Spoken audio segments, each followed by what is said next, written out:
എന്ത് വ്യവസ്ഥയാണ്? നമുക്കറിയാവുന്നത് മറ്റൊരു വ്യവസ്ഥയാണ്.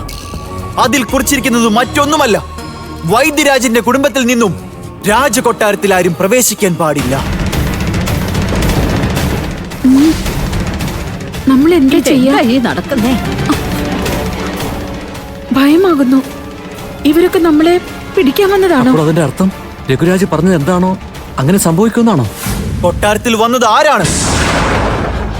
ആരാണെന്ന് പറയൂ, പറയൂ. നിങ്ങൾ പറയാത്തത് എന്താണ്? ഇല്ലില്ല, അങ്ങേക്ക് എന്തെങ്കിലും പിഴവ് സംഭവിച്ചതായിരിക്കും. ഞങ്ങളുടെ കുടുംബത്തിൽ നിന്നാരും കൊട്ടാരത്തിൽ പോയിട്ടില്ല. ഞങ്ങൾ പോകുന്നത് എന്തിനാണ്? ഞങ്ങളുടെ കാര്യം ഞങ്ങൾ സ്വയം നിർവഹിക്കുന്നവരാണ്. വേട്ടയാടുന്നു, കഴിക്കുന്നു, അത്ര തന്നെ.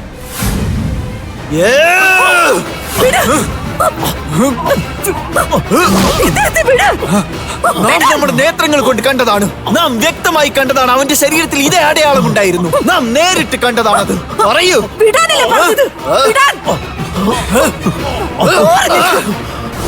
ദേവദത്ത, ഒരൽപ്പം ക്ഷമ കാണിക്കൂ.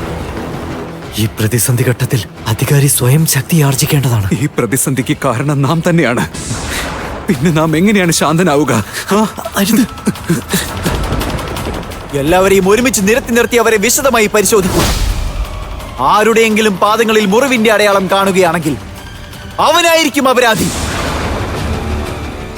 വേഗം പോകൂ, നിർത്തൂ, പരിശോധിക്കൂ.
ഒരാൾ പോലും രക്ഷപ്പെടാൻ പാടില്ല.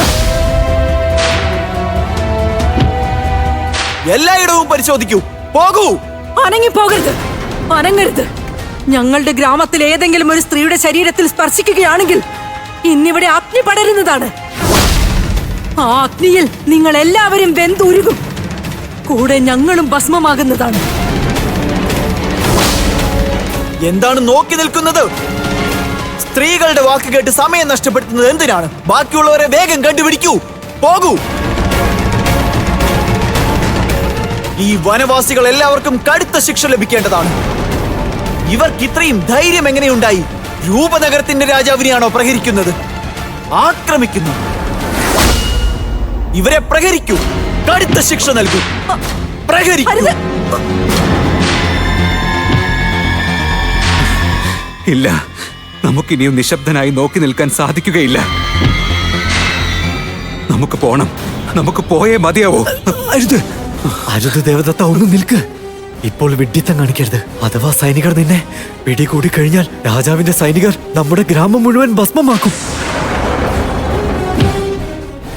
നാം കാരണമാണ് ഇവർ പ്രഹരമേൽക്കുന്നത്. എന്നാൽ നാം ഇവിടെ നിശബ്ദനായി എല്ലാം കണ്ടുകൊണ്ട് നിൽക്കുന്നു. ഇല്ല, നമുക്കവിടെ പോകണം. നമുക്കവിടെ പോയേ മതിയോ? ദേവദത്ത പറയുന്നത് കേൾക്ക്. നീ പോകരുത്.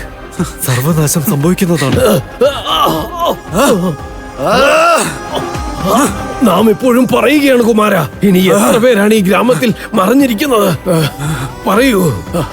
അഥവാ നമ്മുടെ സൈനികർ ആരെയെങ്കിലും കണ്ടുപിടിക്കുകയാണെങ്കിൽ അതിന്റെ ഫലം ഗ്രാമം മുഴുവനും അനുഭവിക്കേണ്ടി വരുന്നതാണ്. അതാണ് സംഭവിക്കാൻ പോകുന്നത്. മനസ്സിലായോ? നിർത്ത്. ഇനി ശബ്ദിക്കരുത്. ഇനിയും എത്ര പേർ ഈ ഗ്രാമത്തിൽ മറിഞ്ഞിരിക്കുന്നു? എത്ര പേർ മറിഞ്ഞിരിക്കുന്നു? പറയൂ. അഥവാ നമ്മുടെ സൈനികർ ആരെയെങ്കിലും കണ്ടുപിടിക്കുകയാണെങ്കിൽ അതിന്റെ ശിക്ഷ ഗ്രാമം മുഴുവൻ അനുഭവിക്കേണ്ടി വരുന്നതാണ്. മനസ്സിലായോ? മഹാരാജൻ, ഇനി അങ്ങ് അഗ്നിയിൽ നെയ്യും അതുപോലെ പുഷ്പവും സമർപ്പിച്ചോളൂ.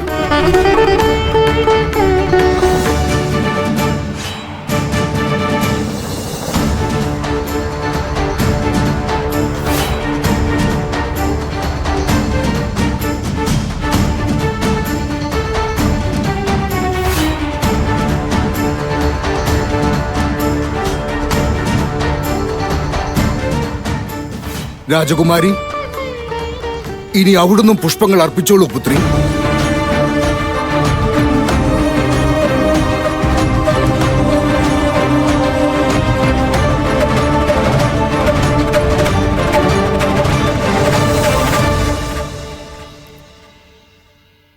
രാജൻ,